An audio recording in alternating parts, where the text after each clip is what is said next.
Hello viewers, இன்னைக்கு நம்ம பார்க்க போறது One Piece episode 1018 part 2.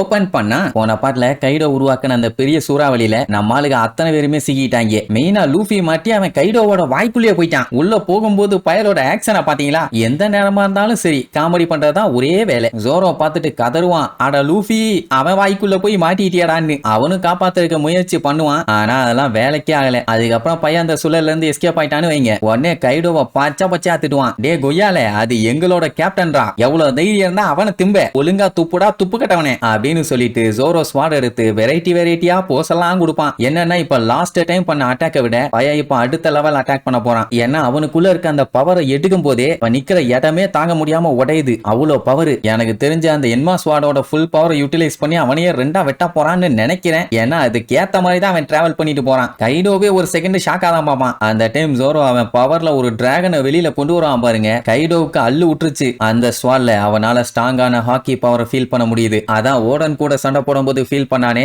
அதே பவர் அப்படியே இருக்குது. என்ன ஓடன் வந்து 2 ஸ்வாட் ஸ்டைல், நம்ம பையன் வாயில ஒன்னு எக்ஸ்ட்ரா வச்சு 3 ஸ்வாட் ஸ்டைல். அவர் எப்படி போஸ் எல்லாம் கொடுத்தாரோ அதே மாதிரி நின்னுட்டு இருப்பான். அப்புறம் என்ன 3 ஸ்வாட் ஸ்டைல்னு சொல்லி பிளாக் ரோப் டிராகன் ட்விஸ்டர் அப்படின்ட்டு ஒரு சுத்துவான். அந்த இடத்துல ஒரு சூறாவளியே உருவாகும். அதுக்கப்புறம் ஜோரோ அட்டாக் பண்ணது அது இதுன்னு எதுவுமே தெரியாது. பையன் அந்த சூறாவளியை உருவாக்கிட்டு வெளியில வந்துருவான். கைடோவாலே அந்த சூறாவளியில ஒழுங்கா நிக்க முடியல. அதுக்கப்புறம் தான் காட்டுறாங்க அவனோட பாடியில சதக்குன்னு கண்ணா பின்னான்னு வெட்டு விழும். சோ வரி தாங்க முடியாம கதறுவான். அந்த டைம் லூஃபி அவன் வாய்க்குள்ள இருந்து திருச்சு வெளியில வருவான். மொத்தத்துல கைடோ எவ்வளவு அடி வைக்கிறானோ அதுக்கு ஈக்குவலான அட்டியை நம்ம ஆளுங்களும் வச்சிடறானுங்க. இந்த பிக் மாமோட தான் காமெடி. என்னன்னா அவன் அடி வாங்கினான்னா குறுக்க வந்து காப்பாத்தி விட்டு போயிடுறான், இல்லன்னா வேடிக்கை பார்த்து ரன்னிங் கமெண்ட்ரி கொடுத்துட்டு இருக்கான். எப்படியும் குறுக்க வந்து அவளுக்கும் வெட்டு விழும். சரி அப்படி எப்படின்னு போஸ்ட் கொடுத்து வெட்டி ஒரு வழியா ஜோரோ லூஃபிய காப்பாத்திட்டான்னு வைங்க. அங்க வெட்டு விழுந்ததுல கைடோ கதறிட்டு இருப்பான். எப்பவும் போல சாதாரணமா தானே ஒரு வெட்டு வெட்டியிருப்பாங்கன்னு பார்த்தா அதான் இல்ல. இந்த டைம் ஜோரோ போட்ட வெட்டு நல்லா ஆழமாவே விழுந்திருக்குது. வலிக்குதுடா வலிக்குது. நான் அப்பவே நினைச்சேன் இந்த ஸ்வாடு ஓடனோட தான். ஏன்னா என்னால அதை சென்ஸ் பண்ண முடியுது அப்படின்ட்டு ஓடன் அட்டாக் பண்ணதை யோசிச்சு பாப்பான். அவனுக்கே திக்குன்னு இருக்குது. சரி மொத்தத்துல அது ஓடனோட ஸ்வாடுன்னு கண்டுபிடிச்சிட்டான். அதுலயும் பையன் பயங்கர முறப்பா நின்னுட்டு இருக்கானா அதுவே அவனுக்கு அள்ளு விடுது. ஜோரோ பாத்தீங்கன்னா டிராகன் ட்விஸ்டர் அட்டாக் தான் கைடோக்கு எதிராக இப்ப யூஸ் பண்ணிருப்பான். இவன்லாம் ஒரு ஆளு,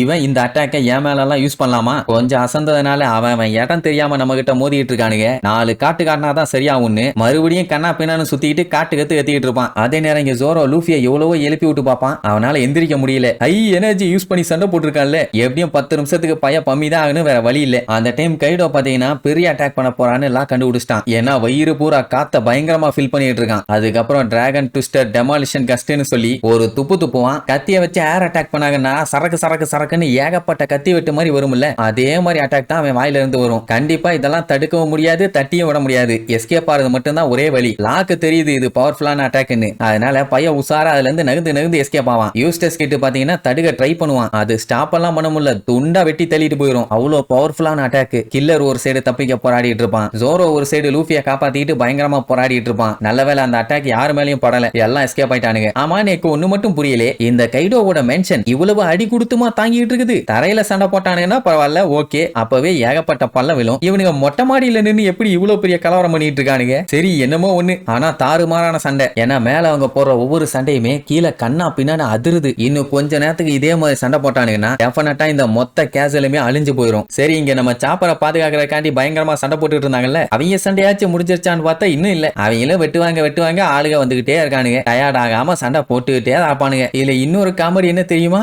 சைபர் போல்னு சொல்லிட்டு ஒரு கூட்டம் சுத்திட்டு இருப்பானுங்களே, அந்த ஜென்டில்மேன்ஸ் அங்கதான் இருக்கானுங்க. அவனுக்கு கவலை என்னன்னா இவங்களுக்குன்னு இருந்த ஒரே புரோக்கர் ஒரோச்சிய போட்டு தள்ளிட்டாங்களே, அதான் மன வருத்தத்தோட டீ குடிச்சுட்டு இருப்பானுங்க. இவ்வளவு கலவரம் நடந்துகிட்டு இருக்குது, அது எல்லாத்தையும் கண்டும் காணாத மாதிரி உட்கார்ந்து அவனுக்கு பாட்டுக்கு ஜாலியா டீ குடிச்சிட்டு இருக்கானுங்க. பாத்தீங்களா, அதுதான் வேற மாதிரி.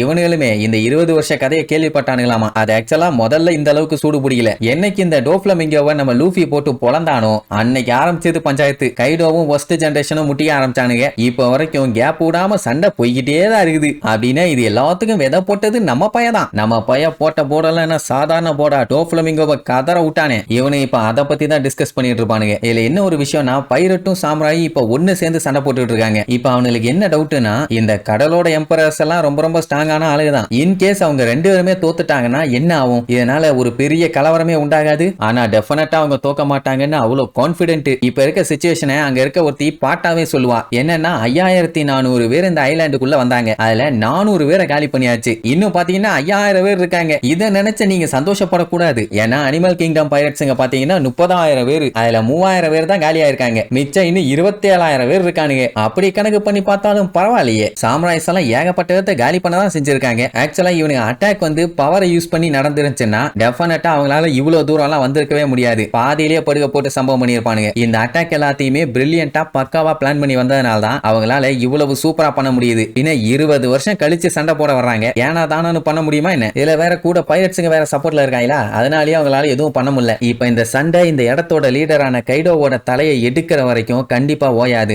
அப்படி ஒருவேளை இந்த சண்டையை ஸ்டாப் பண்ணணும்னா ஒன்னு இந்த ஐலாண்டுக்கு வந்த யாரையுமே உயிரோட விடக்கூடாது, எல்லாத்தையும் கொல்லணும், இல்லன்னா கைடோவை கொல்லணும். அப்பதான் சண்டை முடியும். இப்ப பேட்டில் எப்படி போயிட்டு இருக்குதுன்னா 5000 land of Wano samurais versus 27,000 animal kingdom பைரட்ஸ்ங்க. ஆனா இப்ப கைடோ கிட்ட பவர்ஃபுல்லான ஆபீசர்ஸ் ஏகப்பட்ட பேர் இருக்காங்க. அவங்களை இறக்கி விட்டாலே டெஃபினட்டா ஆளுக்கு 100 பேரை கொல்லுவானுங்க. நல்ல வேளை இந்த கலவரத்துக்குள்ள பிக்மாமோட பசங்க எல்லாம் வரல, வந்திருந்தா நிலைமை இன்னும் மோசமா இருக்கும். இப்ப கைடோவோட ஆபீசர்ஸ் எல்லாத்தையுமே ஃபர்ஸ்ட் ஜெனரேஷன் ஆளுங்க சண்டை போட்டு ஜெயிச்சே ஆகணும், இல்லையா ஒண்ணும் பண்ண முடியாது. ஆனா வந்திருக்க ஆளுகளும் சாதாரண ஆளுங்க இல்ல, அதனாலேயே எந்த சைடு வின் பண்ணணும்னு இப்ப இவங்களால டிசைட் பண்ண முடியல. அப்ப அந்த சைஃபர் போல ஆள் என்ன தெரியுமா சொல்லுவான், அவங்களால எத்தனை பேர்த்த கொல்ல முடியுமோ அத்தனை பேர்த்த கொல்லுங்க பைரட்ஸ்களா, நாங்க இப்படியே வேடிக்கை பார்த்துக்கிட்டு இருக்கோம். ஆமா, அவனுக்குள்ள அடிச்சுக்கிட்டு செத்தாங்கன்னா எந்த பக்கம் செத்தாலும் இவங்களுக்கு லாபம் தானே, அதனாலதான் வேடிக்கை பாக்குறான். சரி, இப்ப அப்படியே கட் பண்ணி டாப் ஃப்ளோரை தான் காட்டுறாங்க. அந்த மொத்த இடமும் புகை மண்டலமா இருக்குது. இப்ப என்னன்னா ரெண்டு பக்கமும் நல்லா அடி வாங்கி இருக்கானுங்க. அவன் லூஃபி இப்ப சொங்கி போயிருக்கான். அப்ப அந்த டைம் கைடோ அவனோட புது ஃபார்ம் எடுத்திருப்பானா, அதை பார்த்துட்டு யூஸ்டஸ் கிட்டே பயந்துருவான். ஏன்னா இதுக்கு முன்னாடி அவன் சண்டை போடும்போது கூட இப்படி ஒரு ஃபார்ம் அவன் பார்த்ததே இல்ல. இப்ப அவன் மாறி இருக்காதான் அவனோட மேன் பீஸ்ட் ஃபார்ம். ஆமா, அவன் நார்மலா இருந்து சண்டை போட்டு பார்த்துட்டான், வெளுத்துட்டானுங்க. டிராகனா இருந்து சண்டை போட்டு பார்த்தா அப்பவும் வெளுக்கிறானுங்க. அதனாலதான் புதுசா மாறிக்கிட்டு இருக்கான். இவ்வளவு அடி வாங்கிட்டு அதை சமாளிக்கிறானா என்னன்னு எனக்கு தெரியல. ஆனா லில்லினை கூப்பிட்டு இது நல்லா ஃபன்னா இருக்குது, நல்லா இருக்குது அப்படின்னு ஏதோ சிக்கனை சில்லியாக்கி தின்ன மாதிரியே சீன் போட்டுக்கிட்டு இருக்கான். பிக் மாமுக்கும் இது என்டர்டைன்மெண்டா இருக்காமா. ஊரையே வித்து திங்கிறவ இவ்வளவு நேரம் சண்டை போட்டிருக்காளே, பசிக்கல சோத்து விரி வந்தா இங்க இருந்து ஓடிடுவா. ஆனா இன்னும் இவ்வளவு நேரம் தாங்கிட்டு இருக்குது, என்னன்னு தெரியல. அப்ப அந்த டைம் லூஃபி அப்படியே கஷ்டப்பட்டு கைடோவோட அந்த புது ஃபார்மை பார்த்துட்டு, டே கைடோ உன்னை பொழக்காம விட மாட்டேன்பா. கடைசி வரைக்கும் அது என்ன ஃபார்ம்னு காட்டவே இல்லை, இப்படியே இருட்டுக்குள்ளேயே வச்சு முடிச்சு விட்டானுங்க. சரி, அந்த ஃபார்ம்லயாச்சும் அவன் வெறித்தனமா சண்டை போடுறானா இல்ல அரக்க பறக்க அடி வாங்கிட்டு ஓடுறானான்னு அடுத்த எபிசோட்ல பார்க்கலாம். டாடா.